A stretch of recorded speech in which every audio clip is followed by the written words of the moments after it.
This is the Hidden Leaf Village's handsome devil, Rock Lee, and you're watching Anime Egotist.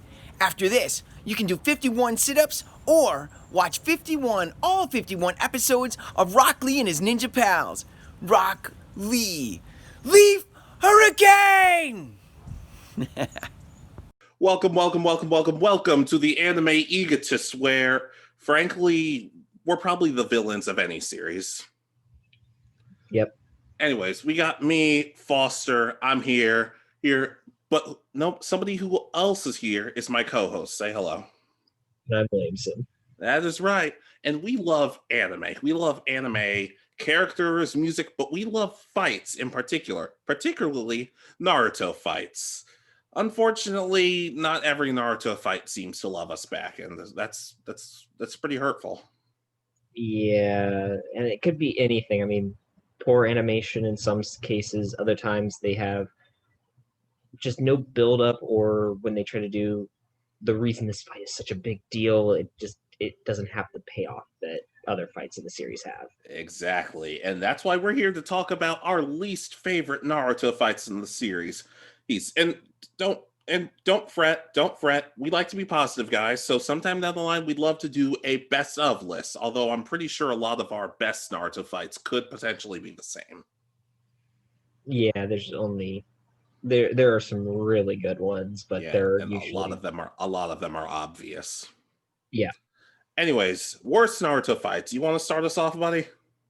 Sure. I'll start out with Naruto versus Kiba in the Chunin exams. Oh, okay. That's it. I actually just ended up rewatching this fight, but go ahead.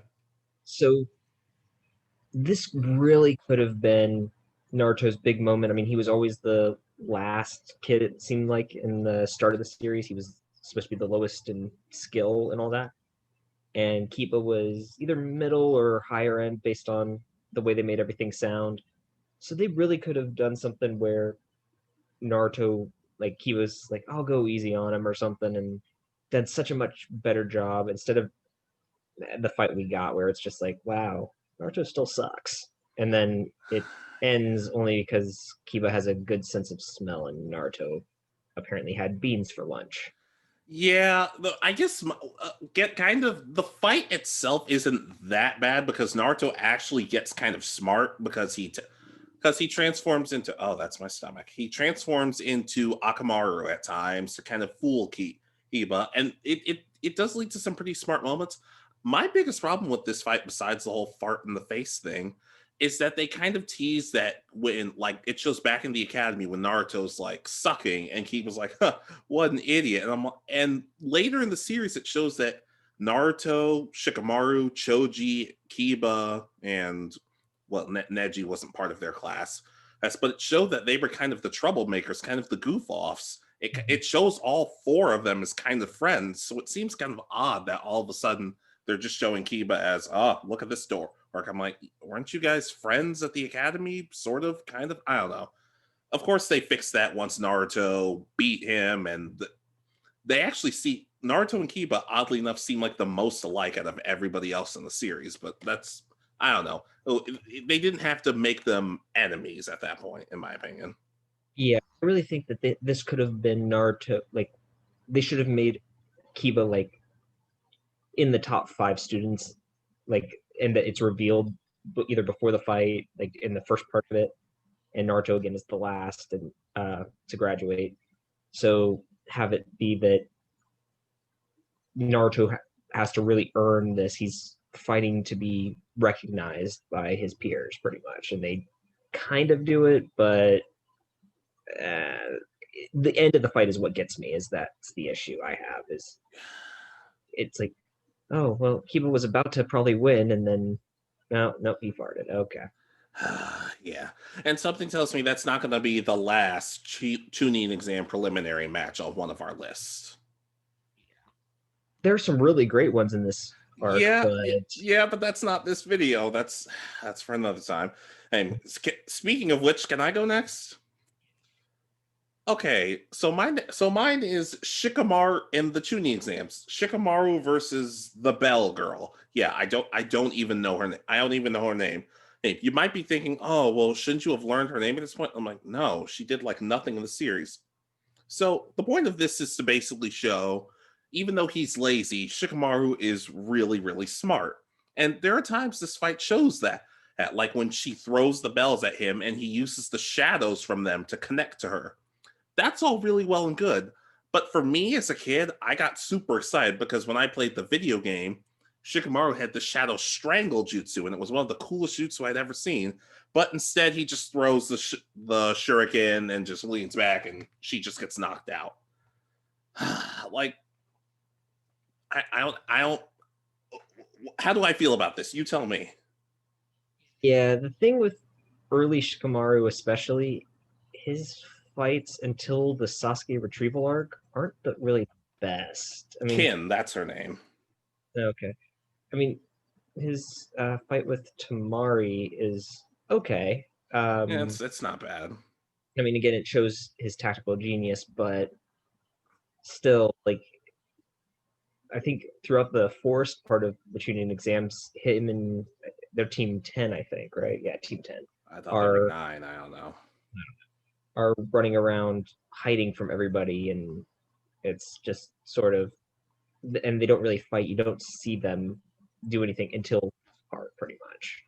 Yeah, and I guess my thing for me is, and somebody else has pointed this out, that it seems weird that Shikamaru always seems to keep his shuriken and kunai in the same place as everybody else does. It seems like he could just pull one out from his back and just throw it at her, and she's like, "Oh, I don't have a kunai there." It's like, "Oh, well, guess you're getting stabbed. Sucks to suck." Yeah, I don't know. It's I don't again, know. these are probably towards the higher end of the bad fights that we have. I would just say. Yeah, and I guess my thing also is it didn't really make Shikamaru look all that smart. It just made Ken look like a total idiot because she didn't realize, oh, there's a wall right behind me. So but then again, that whole sound trio was just sort of wasted potential in my opinion, and that could be on another list, but not this one. Anyways, Shikamaru versus Ken Suchi, whatever, her Bell Girl.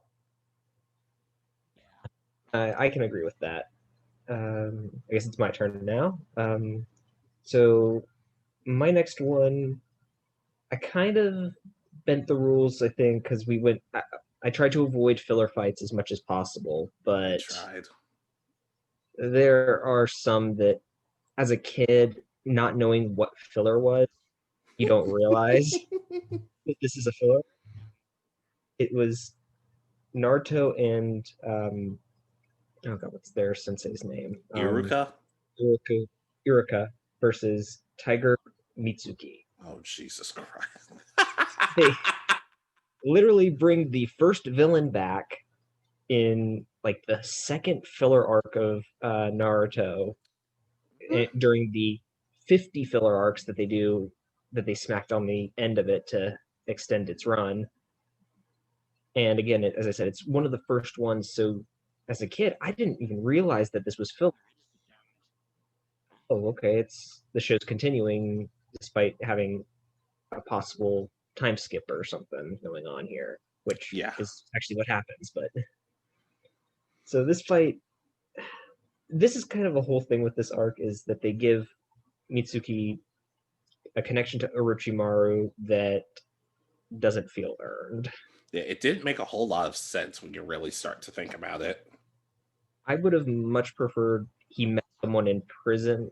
I think this could have been a good battle and showed Naruto's growth, as well as, oh, his villains may come back. If this was, let's say this is canon, Sure. he meets someone in prison who trains him to high level Jonin level, and does something in prison. He escapes, and now Naruto and Iruka have to go after him because they know he's got some sort of plot to steal the scroll again, the scroll stealing. I was about to say, I don't remember Iruka being very impressive in this. I feel like he kind of got whooped. Yeah, it's literally, there's a shot in it where they reverse what happened in the like first second episode where there's the giant shuriken, and it goes into the back of Naruto this time instead of Iruka. Yeah, which I do sort of appreciate as a callback, but if it's just filler, then it just, I don't know. As I said, this could have been a cool arc if as long as they actually had a reason to develop it as uh him being a bad guy again. Yeah. And Also, Tiger and Mizuki. That's just weird. Like it's yeah, kind of absurd when you really start to. Actually, it's very absurd when you really start to think about it. and it kind of contradicts a lot of like how the jutsus are formed and all that because he gets his from a potion, which I know it's not the same thing, but because they even tell him that it's not the same thing as a curse mark, but they still just do it, and it's so stupid. Yeah, like I feel like the curse mark would have been far more effective, but not. Yeah, yeah, I agree. That fight, it sucked. It was not good. Anyways, I'm next. Yep.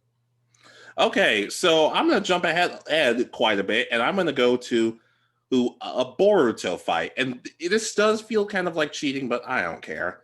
Shino versus Boruto and Mitsuki. Now, for those of you who know, early on in Boruto, there was this weird ghost thing that was taking over everybody. And one of the people that took over was our beloved boy, Shino. Now, Shino is a character, probably one of my favorite characters of the whole series. I think he's well, first of all, he's a fucking monster, or demonstrated in a fight that is going to be on my best list. But not to mention he's cool, he's collective, but even when he's funny, it's not too over the top. And I loved his dynamic with Kiba and Hinata in particular. They're probably one of my favorites, one of, if not my favorite squad. But they make him look terrible against Boruto and Mitsuki. And some of you might be thinking, oh, well, it's the ghost that took over, so it wasn't really Shino, it was the ghost. But no, he got taken out, he got beat by two characters who weren't even graduated yet. Like they both took him down pretty handily in the forest by seemingly almost drowning him. But Boruto, that whole series and what's done to some of our favorite characters, it just hurts because that fight really just, it does not do him any favors. Yeah, because that's the whole thing about, especially in Shippuden, uh, the Konoha 11 or whatever their name is. I think it's 11, right? Because Yeah, it's it's 11. everybody but Sasuke and Sai are like prodigies. They're like, Yeah. okay, they're all going to be the next heads of their clans, and we've got the next Hokage. And so Shino is supposed to be, I mean, this monster. I mean, heck, in Naruto, he almost, I think he could have beaten Gaara, or there was something to do with Gaara. I'm trying to remember what it was in that at the end of the Chunin exams. Yeah. Heck, the funny thing is, I remember in the Sasuke retrieval arc, they're like, when they're recruiting everybody, Naruto just says, wait, I know you're cool with Choji and everything, but couldn't you have recruited Shino or something? And Kiba's like, oh, Shino's off on some big important mission with his dad. And Shino says later on how much he regrets it. That could have been something they built to. Even in Boruto, all those years later, he still could have had tons of regret, and that could have led to something. But just like, nope, bodied by 2 8-year-olds or however old they are. I don't know. Yeah, it's they do him wrong because they build him up, especially in Naruto, to be one of the strongest of the I guess main cast, and Yeah. or I guess recurring cast, and they kind of do away with it in Shippuden in favor of Shikamaru and his team. Yeah, I will say though, he had a really cool filler fight in Shippuden. Actually, I'm not even sure if I'd consider it filler. He had a really cool fight in Shippuden, but it was so overshadowed by everything going on in the war arc that's just a mess. Mm-hmm.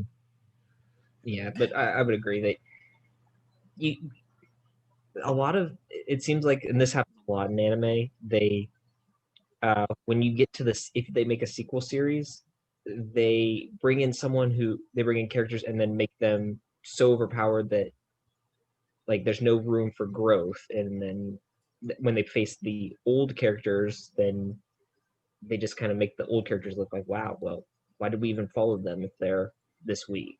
Heck, even Sasuke acknowledged Shino's strength in the beginning, because when Shino's like, hey, let me take care of Kankuro because we never got our fight.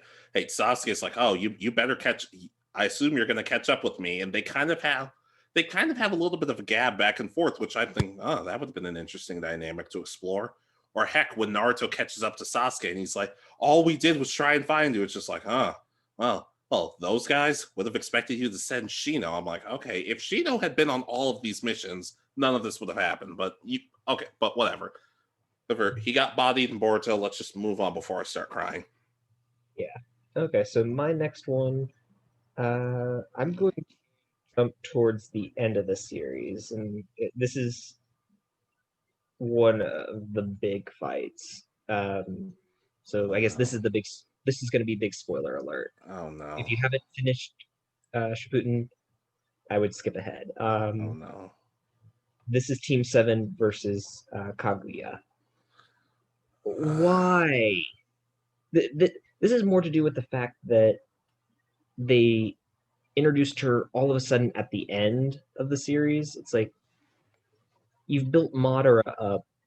He's facing off against Guy who's sacrificing his life to save the day, or to attempt to save the day.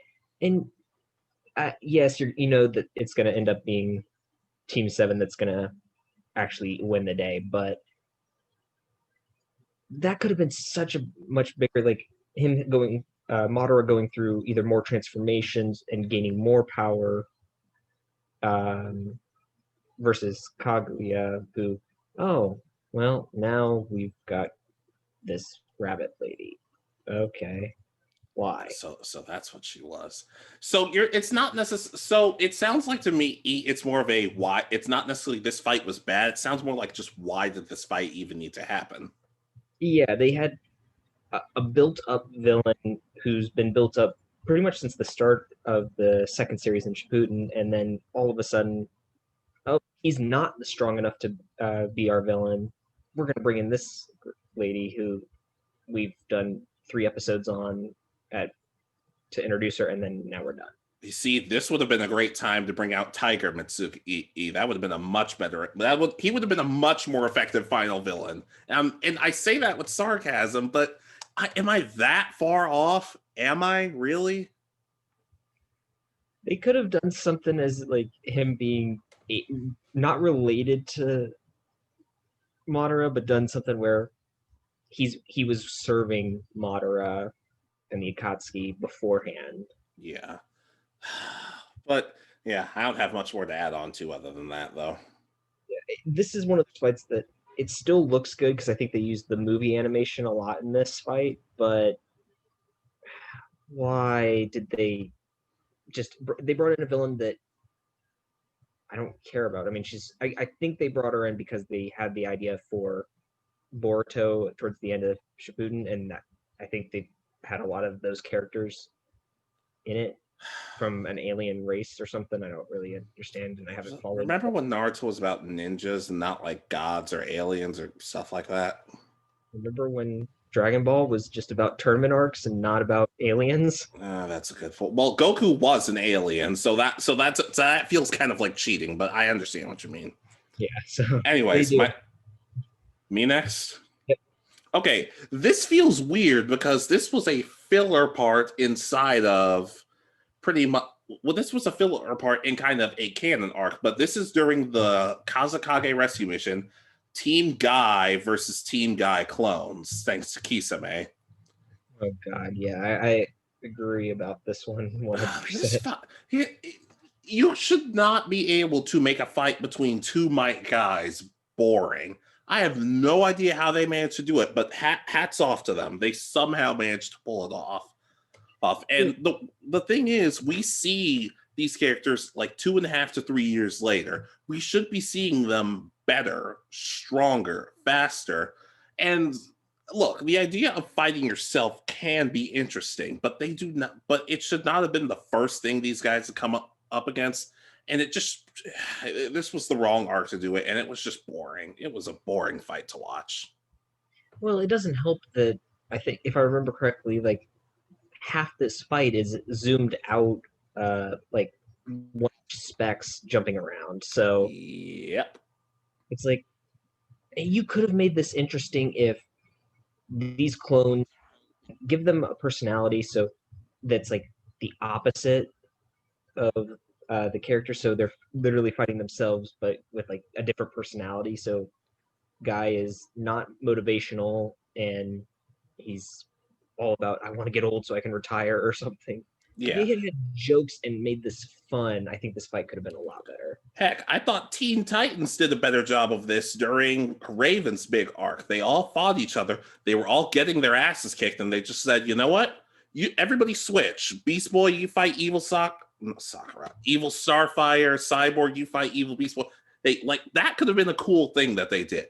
And plus, you could have kind of poured salt in the wound because Rock Lee could have beaten like the clone of Neji and be like, I finally beat Neji, but it was a clone. I beat Neji. I'm like, you know what? Sure, just give it to him. It's the most you're gonna get in Shippuden Lee. Just take it. Yeah, so this fight, and it's not well animated even when they get up close. No, like I've said before, that animation doesn't always matter, and people need to stop nitpicking that. But even I'm not blind to this. This just sucked. Anyways, next. So my next fight is I'm going back to the tuning exams, Oh dear. and this might be one of the worst fights in the series, and that's Ino versus Sakura.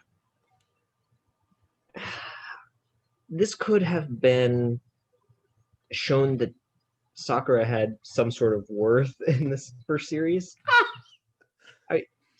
Just think about where we've been with Sakura at this point. She's shown up Naruto and Sasuke in the first part training, but then doesn't continue that. So she's average at the thing that they actually become really good at through training. She stands guard over the bridge builder during the fight, and that's about it. She cut her hair. That's something. And I know it's supposed to be a big deal, but Don't talk. I was about to say that leads into one of my next parts, but continue. Go ahead. yeah, it's just. And then she just drives, crazy and, cuts her hair. It's like, okay, it's. Okay, to in Ino's defense, she actually did show that was a strategic. Like her hair did help with that because they had them connected on the. But at the same time, no. That's the only thing I can defend. And then the ending was weird too because she took over her mind, and it's like, oh, I'm gonna have Sakura forfeit. I'm like, what? So are you gonna do that? Are you gonna do that in all of your fights? Like you're just gonna take over Orochimaru's mind and just say, I give up? What's that gonna? That's not gonna do anything.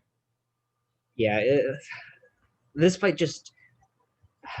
As I said with the Naruto Kiba, I think they could have shown Sakura having some growth, she did some secret training while they were mastering whatever, so she has some sort of attack. Genjutsu. They could have made her really good with Genjutsu at this point. Or she had a feeling or something and knew how and developed a way of throwing off the mind control jutsu. Instead, she just uses inner Sakura, which is. Did they ever establish what the hell that was, or no? I think it's just supposed to be a joke about how some young teenage girls are, where they have one version on the outside and then have some inner thing that shows who they truly are. So I don't know. Shouldn't everybody whatever? Yeah, true. Everybody probably has that, but I think that was a big thing in Japan because I remember other anime doing it as well at the time. Oh, Jesus! But no, that fight sucks. I don't think it's the worst fight in Naruto. I think that's on my list, but I'm saving that for last. All right. So what's your next one? Getting back to Sakura, because I know we love talking about her. Sakura versus the 3 Sound Ninja. She cuts her hair.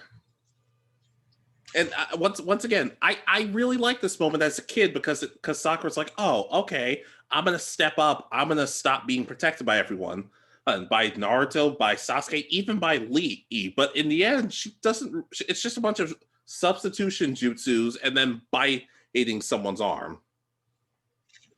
Yeah, it's. I don't know. At least she's trying to put up a fight to defend someone in this. That's my only justification for it. She's doing her best at this point, but again, as I said, they could have done so much. Like she should have had some skills. Yeah. It may not have been great things, but she could have had maybe whatever her nature release was could have been revealed here. Yeah, heck, we talk about like what happened. Where was her inner Sakura then? So you pulled out to beat your best friend who you hate for no very adequately explained reason, but when it comes to protecting three of the closest people in your life, you're just like, oh no, I'll just bite people. Yeah, And plus, it made the rest of them look like idiots because it's like, oh, get off me, get off me, get off me. I'm like, dude, can't you like, you're sound ninja. I don't know. The one redeeming thing about this arc for me was for her character when everybody woke up and they started helping each other. And Naruto was laughing at Lee and she slapped Naruto like, hey, don't make fun of Lee. And she actually goes up to Lee. Since she didn't like him at first at that point, and she actually told him, hey, thanks to you, I got a little bit stronger. Thanks for protecting me. I thought that was nice, but unfortunately they never really followed up with that, other than Sakura's nice to Lee now. Yeah, there's not much to say about this fight. It's in the end, it's just kind of boring. And heck, even when the Ino Shikacho trio show up, the fight doesn't get that much more interesting. It doesn't get interesting until Sasuke wakes up with the curse mark part, but that's not a good fight. Anyways, you're up. All right, my next one is a filler arc fight again, and this one's probably among the worst, especially with its timing. I was just looking it up just to see what the timing was. It's Naruto versus Mecha Naruto. Oh man, wait, is this your honorable mention? No, you took my honorable mention, which was Guy versus the clones. Oh damn it, my bad. But yeah, no. If it's honorable mention, it's free to take. So, anyways, Naruto versus Mecha Naruto. Go for it. Go ahead.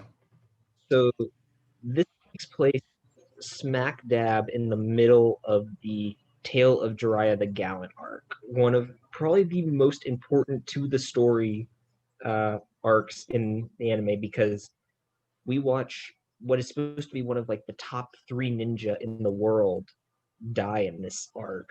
You don't have to remind me. And it's just the fact that this is connected, and the arc, I mean, even if we just go back to the arc before, that's the which one is that? That's the I think it was Itachi versus Sasuke, or yeah, that like those. I remember those arcs were pretty close to each other. Yeah, it's the Itachi pursuit mission. So it's literally like these stupid episodes where I think it's, if I remember correctly, Orochimaru builds Mecha Naruto to steal the Nine Tails from Naruto. Something stupid like that. And it's like, why is this in here smack dab in the middle of, like, we're seeing Sasuke reach the end of his original arc and start his second arc of being more on the villain side versus an anti-hero. And we're losing one of the most important characters and pretty much Goku's current father figure. Or not Goku, Naruto's current. That what Naruto and Jiraiya hang out. That is something I would like to see, though. So it's like, I don't know. It's just a stupid fight to put through right in the middle of these very important things, and that's why I probably hate it. It would have been fine as a filler arc somewhere, but the fact that they threw it in where they did is what pisses me off. I do love Mecha Naruto in the video games, though. He's a lot of fun to play as. But no, I can vibe. I can vibe with that. Now, I only have an honorable mention before I get to my worst Naruto fight. Okay. So, I hate picking on the Chunin exam because they have some amazing fights, but they also have some duds. Sasuke versus Yori. I don't even know if that's his name, but that's just what I looked up.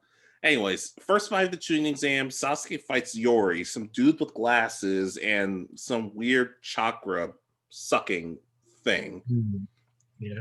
Not to mention, Sasuke is also dealing with the effects of the curse mark, which is it's messing him up. He's getting his chakra sucked, which should be a cool ability, but it just feels kind of I don't know. Compared to some of the stuff we see people learn later and beforehand, it doesn't feel all that special. I would have liked more if it was like the chakra scalpel that Kabuto and Tsunade learned that just shuts off body parts. I think that would have been cooler. But all of a sudden, Sasuke's like, "Oh, I'm gonna steal Lee's thing, kick him up into the air, Lion's Barrage, I win." That's pretty much how it ends. Yeah, I think with that fight, it could have been better had there been a bit more development. Because isn't that one of Kabuto's teammates? Yeah, and I was about to say we never see him again, but that's not true. We see him later in a filler arc. But I think that it would have been cool had it been revealed somehow that he has very low amounts of chakra, and he uses this technique to steal. He'll use jutsus that like he has this arsenal of really powerful jutsus, but he can only use them if he steals chakra from his opponent. Yeah, that could have been really cool. Yeah, and the fight begins at the very end of the episode, and then like 10 minutes into the next episode, it's over. So it just, I don't know. Yori did not have a good showing. Not that I was expecting a whole lot to begin with, but then again, like I said, it's an honorable mention. Yeah. So, and your next one or your final one? I don't have any more honorable mentions. I just have my one final one. And I remember you took my honorable mention, so that's why. Oh, I was about to say, did you go through all of yours? Yep. Oh, you're all done. Okay. So for me, we always say that we don't really have an order to this list, but to me, this is the worst fight in the whole Naruto series so far. They could always do worse. The number one worst fight in the Naruto series: Naruto versus Neji. This fight could have been. This fight sucks. I'm sorry. This fight just truly infuriating because, okay, starting from the beginning, we know Neji's character at that point. He believes in destiny. He believes you can't change yourself. And of course, by the end, Naruto turns him around on it and makes him a more likable character to where people really like Neji. But this fight didn't make a lick of sense when you start to think about it. First of all, Naruto beating Kiba, since Kiba wasn't really the best student, fine, I can believe that. But Neji was leagues above just about everybody in that class.